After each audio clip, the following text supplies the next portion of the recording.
the intersection of these pieces that deserve to be told, that should be told, and the realities of the commercial marketplace is what gets me excited about this work. Welcome back, or welcome for the first time, to The Show Must Go On Sale, which is all about Broadway advertising and marketing. My name is Tom Greenwald, co-founder of SpotCo, advertising in New York City, and I am joined today by Sammy Lopez, one of the rising young stars of the Broadway producing scene. Sammy has a bunch of credits that he's co-produced. He's also lead produced some shows recently, some very exciting shows, including Job, How to Dance in Ohio, Call Me Izzy, recently with Gene Smart. He is part of P3 Productions with his partners Ben Holtzman, Fiona Howe-Rudin, and they are doing some exciting stuff coming up too. There is a musical called Wanted, formerly called Guns and Powder, which got remarkably strong critical and audience reaction when it debuted at the Paper Mill Playhouse. Sammy, welcome. Tom, thank you for having me. First things first. Let's kind of go back to the shows that I mentioned that you have lead produced. When you were co-proing shows, for people who are listening, co-producers are people who play an essential part in the Broadway ecosystem, and they raise money, and without them, shows could not happen. And I know you did Sunset, you did Just for Us, last 5 years, Art. I assume you got your start as a co-pro. And were you able to participate in any marketing decisions? And were you in the room where it happened enough to kind of make some bones on those shows, especially when it came to learning about how to market a Broadway show? I did, and I think that co-producing in general, it so depends on the lead producers that you're working with, and I often share with people who are interested in co-producing that whoever is the lead producer or lead producing team on the show is such a critical part of access. And what does access really mean? Because essentially we're all startups, and so our lead producers can build their companies the way that they want. In our agreements, it literally says at the discretion of the lead producer. So for me, the first show I co-produced was Be More Chill, and it was for the off-Broadway run that we did at the Signature Theater. And I feel like I had a really exciting first co-producing opportunity because it was really energetic, youthful team behind it. And there was a group of us who were first-time co-producers, all in our 20s, truly just raising funds for the first time, kind of participating in an off-Broadway show that had so much buzz. So I think for Be More Chill, I had a unique first experience because I was also part of the key demographic that we were trying to market to. And I had another unique perspective because at the time I was working full-time at Marathon Digital. So I was working on the social media team as well. So I had this crossover of unique access because I was a co-producer, but also helping manage the day-to-day conversations with our fans directly. And so that taught me so much. It also taught me that co-producing is not for everyone. And once again, going back to the question of access, I think that's something that I often, when I'm in a lead producing position and bringing on co-producers, I often make that part of one of our initial conversations of what type of access are you looking for, and setting those expectations. In our office, we often say expectations can be the thief of joy, and we just want to have joyful productions, or at least the process of making it be fun. That early co-producing experience really helped me clarify what I want as someone who is a part of a marketing strategy or marketing team. Did you learn any lessons emerging from the co-pro experiences you had so that when you produced your first show as a lead producer, Be More Chill is interesting. That show emerged out of a social tsunami of popularity. So I can imagine that was a full-time gig, managing the social on that. Did you emerge from that process going, digital and social is where it's at, and that's the marketing wave of the future, which of course is common sense at this point. And when you launched on How to Dance, did you bring some of those lessons to it as your part of your marketing strategy? Oh, absolutely. I think with Be More Chill, there was such, like you said, that groundswell of digital support and activation that was necessary. It was totally a full team effort at Marathon to manage the audience that was being cultivated. And I think a big takeaway I had from that show was actually utilizing the in-platform features of the digital platforms we use. Like, that's when close friends came into play during our run, and we were exploring with how do you use close friends for possibly your most engaged users. Or like, we often talk about like authenticity. Like, we want our brands or our shows to feel authentic and how we speak to our audience. And so for Be More Chill, we really created a persona and way we spoke in the digital space, like from all types of copy to captions to like how we used when Instagram stories started to roll out at the time. So then when we started How to Dance in Ohio, I knew that community needed to be at the center of that campaign. And so I took so much of my learnings from Be More Chill of cultivating this excited community for a new musical that had a random run in Red Bank, New Jersey at Two River. Like, when you refer to community, can you let people know a little bit about what you're talking about? I think of community as not just the target demographic of who you're trying to reach in your show, but actually building a space where it's not just a community you are selling to, but a community you're inviting in to be active, engaged participants in a show, particularly on a show like How to Dance in Ohio, where for the first time we were building a project that was centering the disability community in a way that hasn't happened before on Broadway. And there were simple shifts to how we wanted to build community, starting with thinking about what do our social channels need that wasn't necessarily standard practice on Broadway. For example, image descriptions or captioning. If we are going to be building a community that is centering the disability community, then we need to look at the way we build our content and making sure that accessibility was at the forefront of that content.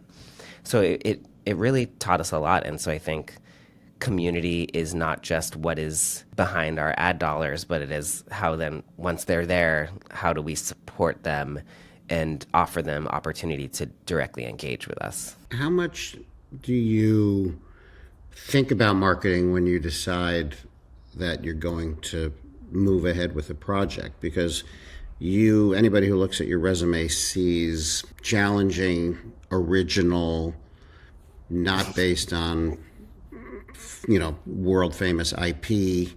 You're going for it in your projects. And part of that conversation with yourself and others must be, well, we have an extra special marketing challenge here because we have to educate people from scratch. I mean, I'm a huge fan of original made from whole cloth shows because those are where the big hits always come from. They don't usually come from existing IP. But at the beginning, there is a challenge involved. Is that a fun part of the gig for you? It's a great question, and it's hilarious because I don't even think sometimes around, like, I operate, and with my partners at P3, we really operate from a place of the why of a piece first, like what makes us lean forward in a story. And often I find that the stories we're interested in are those that aren't typically put center stage within most commercial shows that we see. And I think that the intersection of these pieces that deserve to be told, that should be told, and the realities of the commercial marketplace is what gets me excited about this work. Like, to be able to find the avenues for supporting shows that might be considered risky, but to be able to find a path to helping them reach a wider audience is the thing that lights me up to go to work. And that's both from the artist perspective, like who are the right artists to be telling this piece, all the way to our co-producing team, like who are the people that will raise their hand to us and say, like, yes, I'm equally as passionate about this theme or this subject matter, and it should be on Broadway. So I think that Broadway is a bridge for, I think, society to kind of not just look at where culture is in that moment, but to also expand and get a point of view that is not our own. Because to me, storytelling is the biggest device for creating opportunity to grow your perspective. I had so many moments throughout How to Dance in Ohio where I was told that it wouldn't be possible, or I was told that, you know, aiming to center accessibility within this structure that wasn't created for disabled artists was not possible. But to me, it was actually, that was the fuel to make it happen even more. And while we didn't have necessarily the long running life I had hoped for on Broadway, and to be honest, like it was, there was some grief after that. It's like, wow, like commercial theater is commercial theater at the end of the day, despite how powerful or meaningful a show means to you. It's our job to build the commercial viability and path for as many people to see your show as possible each week. So I learned a lot and from that process, but it also allowed me to redefine what success means, because impact is just as important through the various avenues of what success means on Broadway. And when I think of risk, just getting a show up on Broadway is a risk. So, you know, I might as well, if I'm going to say yes to that risk, I might as well have that risk be something that is a message that I 1,000% full body feel like is something that I will risk to try and raise X million dollars to make happen. Yeah, you mentioned the risk and the commercial viability of a show. It's such an uncompromising environment. It's not commercial viability has, you know, different meanings in different industries, and in our industry, it's such a hugely high bar to hit that's why there is the odds can be long and the frustration can be great. But a show like How to Dance in Ohio, you can tell me, you know, what kind of life you expect that show to have going forward. I would imagine it would be a very important and popular show out in the world. How's the Broadway run going to impact your ability to kind of keep that show alive in an ancillary rights way? And does the fact that you had your Broadway run, even though it wasn't as successful as you wanted, has that impacted your ability to get it out into the world at large? Because it's such an important thing to get out to the world at large. Broadway is one tiny fraction of the theater going public, obviously. Have you seen the connection? I mean, it's inherent in our deal making too, within the structure of a show. But I think that by the show playing on Broadway and taking up that space that hadn't been taken up before, particularly for the many artists that were involved, the small shifts that were made of how we created the show, I think have changed how some of my colleagues are building their teams. Or, you know, we had these accessibility surveys of how we asked company members how to best set up a space for them to do their best work.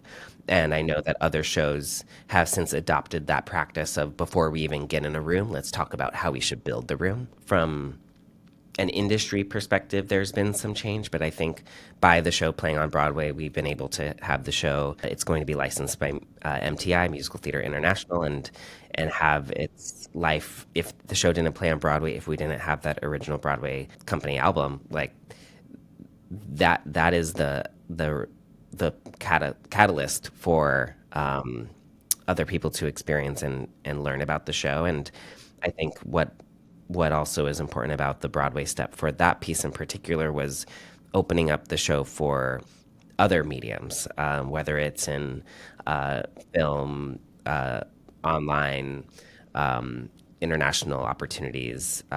And so I think that was critical for us, despite however long we had during our time at the Belasco Theater. There's still conversations that are happening coming out of that production that hopefully we'll see How to Dance in Ohio evolve into new mediums down the line. Sammy, let me ask you now about Call Me Izzy and the marketing decisions and challenges with that piece. Of your three lead producing gigs, that's the one that had the biggest star attached to it, Jean Smart. But she was doing something that was possibly quite surprising to her many fans who know her from her brilliant comedy, television comedy career, most recently Hacks, of course.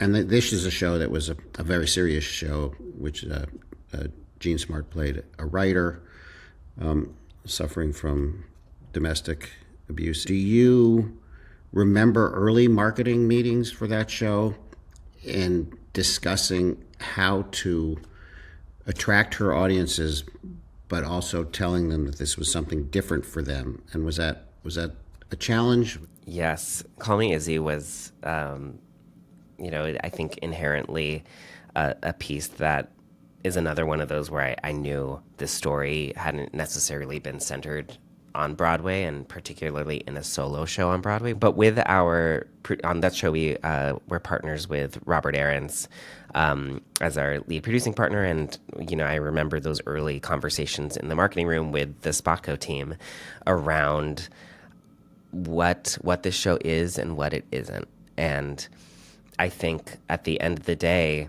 if you were a Jean Smart fan, this was her return to Broadway after over a decade. And so at the height of her career in Hacks, she, I think from an artistic perspective, fell in love with the poetry of the text of this play.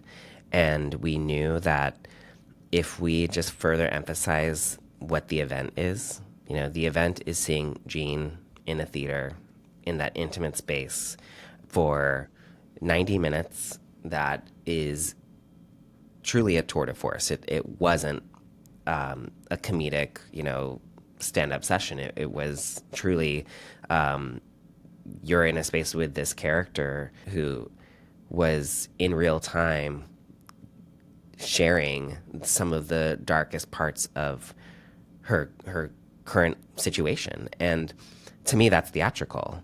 And so it was challenging to distill down how do you message that, which is why we ultimately decided to lead with the messaging around the event is Jean Smart in a play and it's not the Jean that you know. We were also able to really look at the landscape of, particularly, I tend to get very inspired by what's happening in the TV and film sector because their budgets are much larger than ours, so we can kind of get excited to see what's working, what's not at the kind of the highest paid level, but then also learn what didn't work. And I think there have been films in recent years that have come out that we pointed to that centered themes of domestic abuse, and we were like, all right, let's really hyper focus on this movie, how they addressed domestic abuse head on, instead of keeping that as a back burner, because the last thing we would want to do is subvert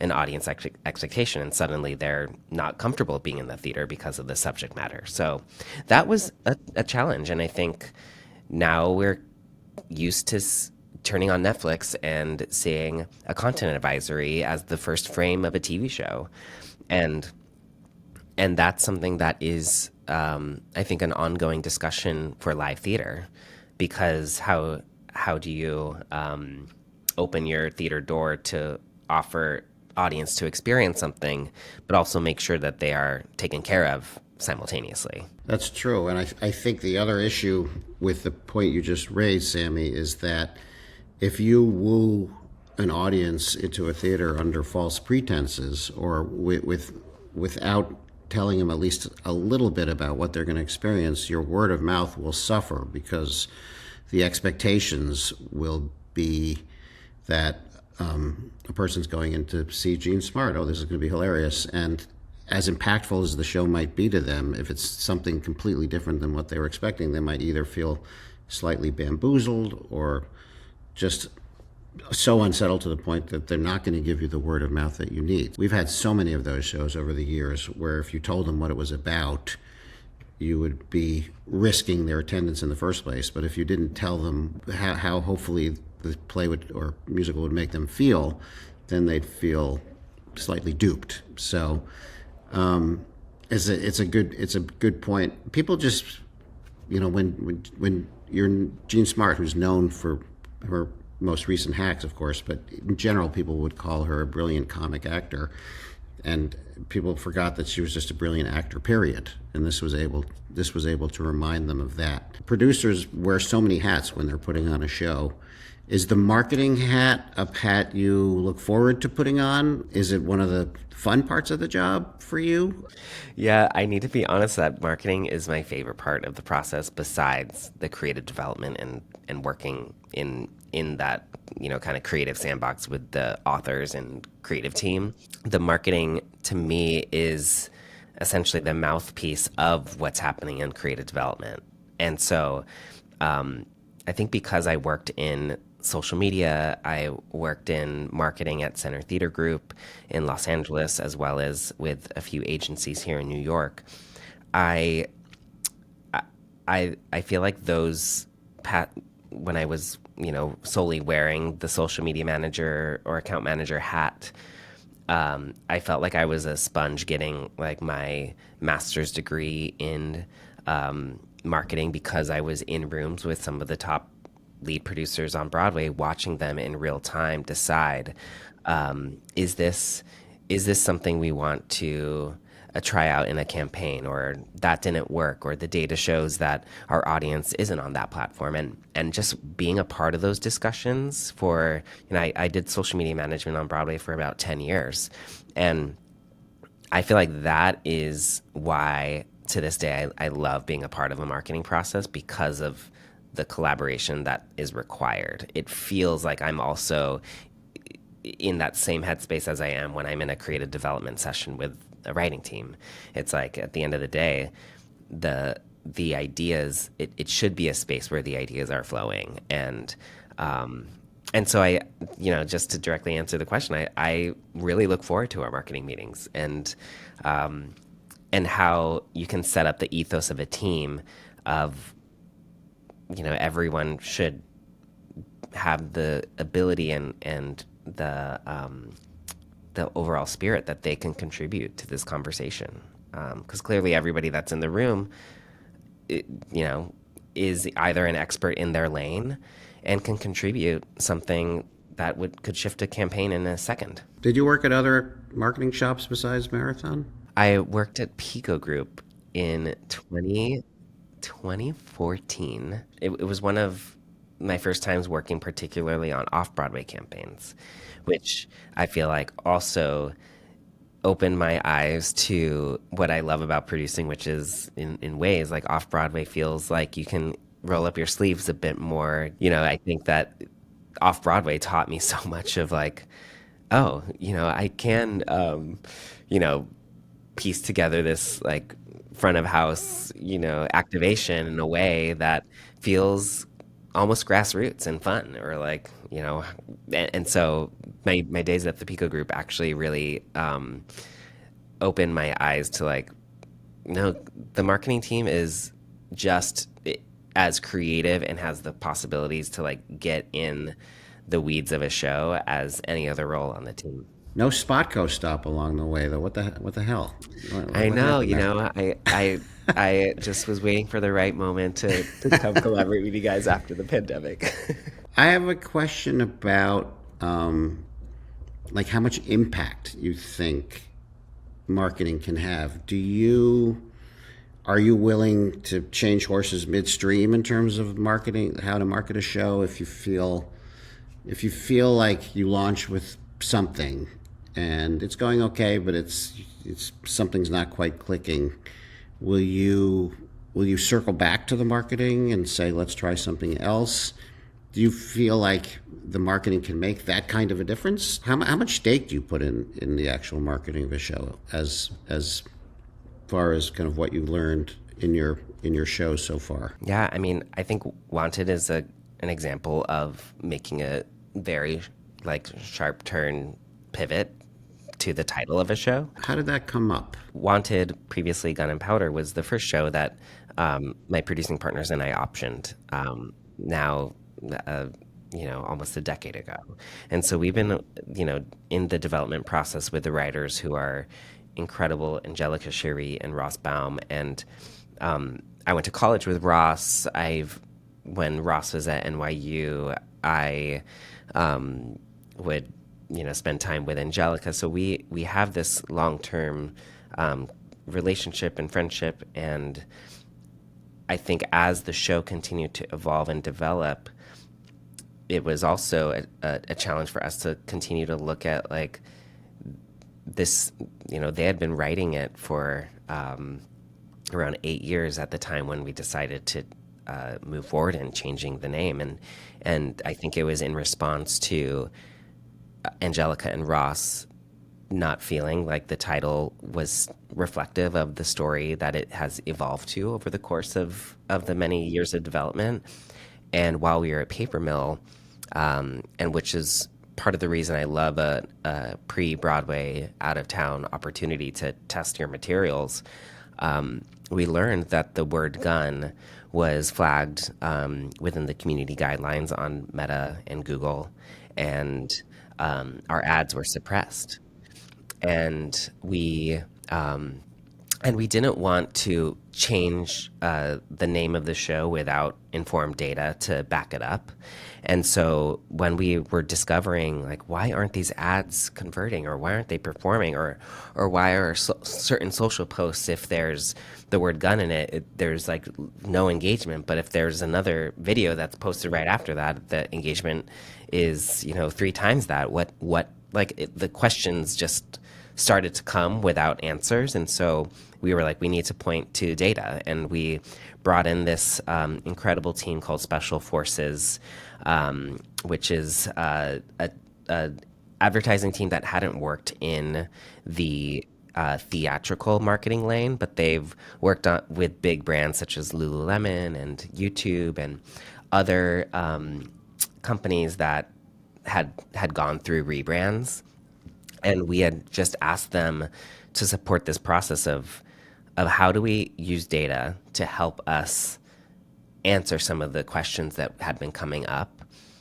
And then to also offer the writers, because at the end of the day in the theater, and I believe this is our foundational job as a producer, is the authors own their own work. This is not TV and film where the studios or other entities own the work. It's at the end of the day, I am, as the producer, in service of the authors' work that they own, and we are stakeholders together.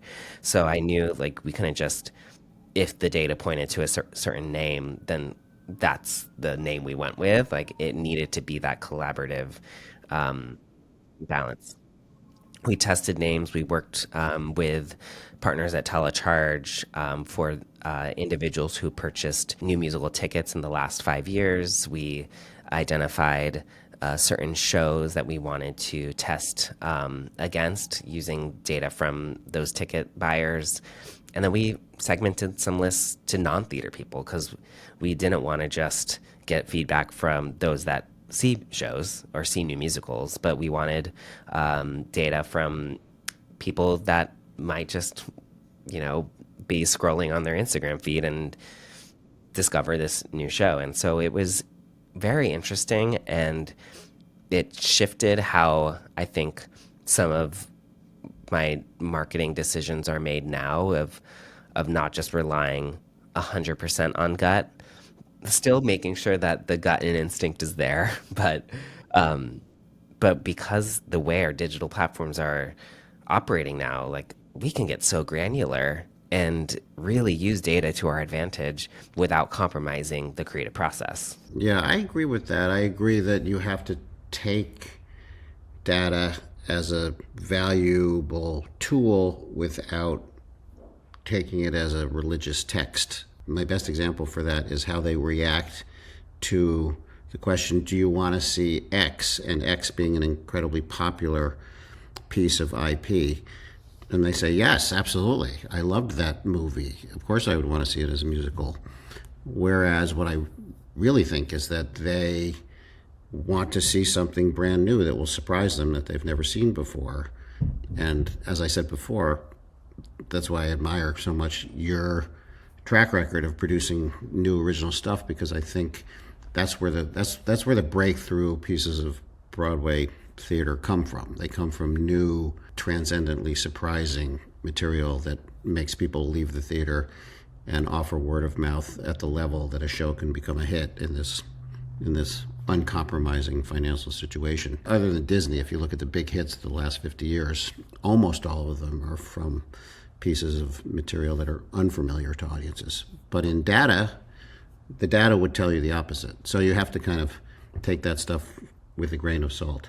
Speaking of original shows, do you, because your shows kind of tend to have a social conscience to them and they tend to be relevant to people, do you feel that that is a marketing challenge or opportunity or both? I mean, Broadway as an escape is one thing. Broadway as a place that reflects your own lives and challenges and issues is another. You tend to gravitate toward the latter so far in your storytelling. How is the marketing aspect of that been to deal with? It is both. It is the challenge and it is the opportunity. I think I grew up in a household of educators, so I feel like I tend to go back to the simple SWOT analysis, like foundation anytime I'm producing a show. Like we internally as a team, as a producing team, do our own SWOT analysis before even bringing in a marketing team. Let's tell people what SWOT is: strengths, weaknesses, opportunities, and threats. Opportunities and threats. I couldn't remember what the team was. Threats. And it is a fun exercise for us to identify that. But I think it's really necessary for our team because of exactly as you share, a lot of our shows do have a larger mission and engine behind it, as not wanting to misrepresent any of the communities of the shows that we're developing. And I find that the challenge is something that I going back to this data point, is like I look to other examples that have happened before me. So for How to Dance in Ohio, for example, I was because the show's themes and topics centered around autism, and autism in a musical had not necessarily been displayed in the way that we did. I was looking to the other shows that have happened ahead, which in a lot of our research, I was analyzing the Come From Away campaign, and particularly on paper, it was very easy for that show to get labeled as the 9/11 musical. In the early conversations with our team, talking about how do we make sure that we are not labeled a specific way, there has been someone else that has gone through these discussions before in our industry. I just believe in like building on what we have learned from those previous experiences. So I was able to like talk with people that were involved in the Come From Away campaign and hear, those producers are the most generous, loving producers I've ever met, and they really opened my eyes to hurdles that they went through, or just flags to think about as we were developing the show. And so I feel like our producing colleagues are, we don't often talk to each other enough around how our marketing campaigns either led to a successful campaign or led to something that we would pivot or not do again. And I find that that is the insular individual feeling sometimes, like when I really want to share out how a certain campaign worked or didn't work, or because I think it's only going to help all of us, especially as our online behavior changes in day-to-day society. It's like we're all learning a lot in real time, especially as new features or new ways digital advertising plays a role in our work. Not to mention the influx of influencer marketing and how that is shifting daily. Yeah, that's a good pivot to my last general question, which is you haven't been producing all that long, since you're so young, and you started out in marketing before you pivoted to producing. Do you feel like the marketing, just kind of the nuts and bolts of the marketing process and the marketing vehicles available to Broadway shows has changed a lot since you've been in this field? I mean, I've been doing it for over 25 years, so it's essentially unrecognizable from the beginning. But for you, I guess you've kind of been in this sphere 10 years plus, is it unrecognizable from when you started? And how much do you feel like the evolution of marketing has gone since you've been in this game? Oh my gosh. I mean, I do think the last 15 years of the way we engage with digital and social media has drastically changed, I think, the way that we look at our media plans, or it's changed the way I look at my own media plan, and how much do we actually do in print or outdoor these days versus, Yeah. a much? purely digital campaign. I know. And it's interesting because I think at the end of the day, the show's the thing, and something we say that I have written up on a Post-it note is, let the show guide you. And not every show is going to have a direct mail piece or some type of printed asset, but some shows like need that, and I think it's depending on who we're talking to. But when I first started working in social, it was around when Instagram truly like first came out, and people started to realize it could be utilized as a sales tool. And I quite honestly miss some of those days, because you can just be walking down the street, snap a picture, post it, and you'd get like a ton of likes and engagement, and it felt very simple. So pick one of the filters that are in the app, and so I think what I joke, like I miss those simpler days, because it felt like you could operate from a more instinctual, like, no, this like there's nothing behind it other than like this feels right to post. Whereas now, like, we have rounds of approvals, we have like the strategy is so curated.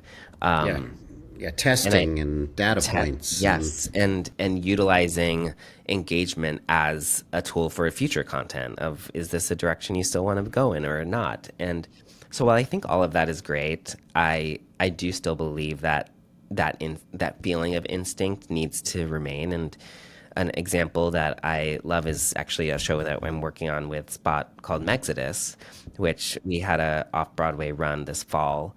And the social team on that show is like, your social team is just one of my favorites to work with. And I think there is this level of instinct that, I'm not in the app every day as I once was when Instagram first came out and I was, in a different place in my life. Like now I usually, my engagement with social media is typically like either in the mornings with my cup of coffee or in the evenings when I'm like winding down and I'm not as involved as I used to be. So I actually lean on a great social media manager's instinct to say like, no, run with this. Like, and sometimes those rounds of approvals disturb that like secret sauce of instinct. And then suddenly a very specific, detailed social post becomes watered down with 5 rounds of feedback, and then it's lost that secret sauce of why it was even being created in the first place. Yeah, and it's usually so timely that a day goes by and the moment's gone. It's so true, and I think that's where my biggest goal as a producer in collaboration with a marketing team is trust.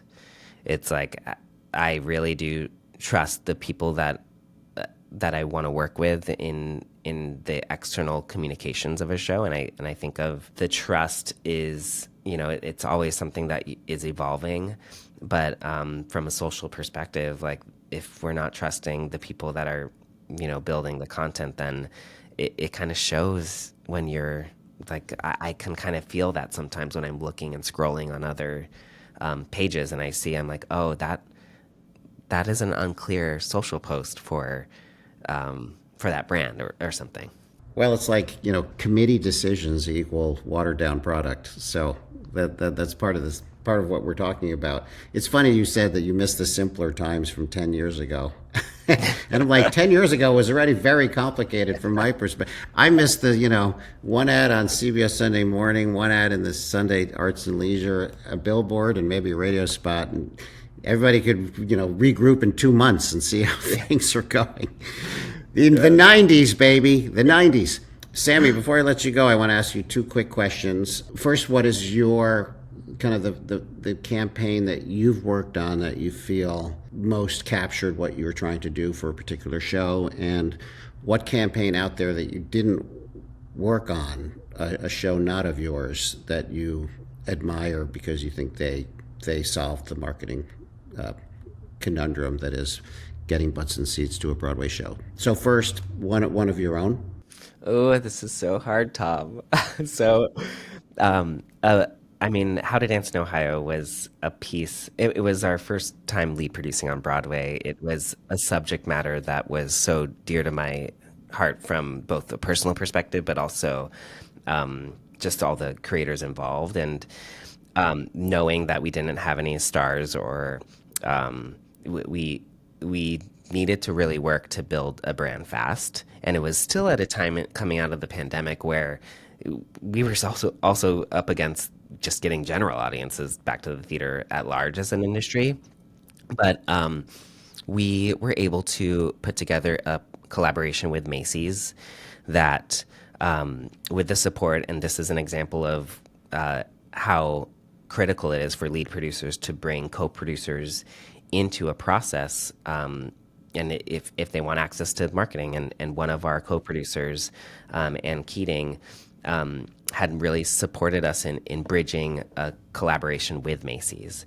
And it not only was, I would consider, a marketing campaign, but I think it was a 360 campaign for our show, where from a creative perspective, we were able to shift one of the scenes to take place in Macy's and have their product featured on stage, which can happen with every show, but for this one, we were able to make that happen, which then unlocked so many other ideas where Macy's, because the show centered around a spring formal, there were lots of dresses that needed to be on stage. Macy's donated all the dresses that were featured in the dress shop. Macy's also donated the mannequins that were featured on the set, and so from a practical standpoint, like that was a huge savings cost for a small mid-sized musical. But then Macy's also made a financial contribution to for the sponsorships. They were part of our opening night partnership. We were able to perform on the Macy's Day Parade. We were able to have a window in Herald Square during the holidays, and have our cast album being played outside that window. We were able to have invite cast members to the store and do styling. We were able to have them featured on Macy's Live, which is one of their digital shows they have. And so, and there were so many other ways Macy's was involved, but I think that was an example of like, all right, the challenge or the opportunity is that we have a show with no stars, so let's identify a brand that's in alignment. And Macy's also has an adaptive clothing line where we were able to dress, and it's through Tommy Hilfiger, and actually the character in the show, Tommy, was dressed in some of the adaptive clothing. So there was just so many layers to this partnership and campaign that it wasn't just in that marketing sense, but it like kind of spewed into so many directions. And you were able to work it into the show in a way that felt organic as opposed to forced or Right. product Yeah. placement, which was a blessing too. Yeah. Yeah. And Thanks for sharing that, Sammy. How about out there in the world where you've said, "Ooh, that's a campaign that really works"? So not just because I have the script happens to be on my desk right now, but I also just had admired the entire campaign of the show. But it was John Proctor is the villain. I thought that you mentioned like getting butts and seats. Like I thought that the evolution of that campaign was so brilliant in how, I think it was another challenge of when it opened in the season, and also just how many amazing plays were on Broadway last year. But to me, this show killed it in how they built community.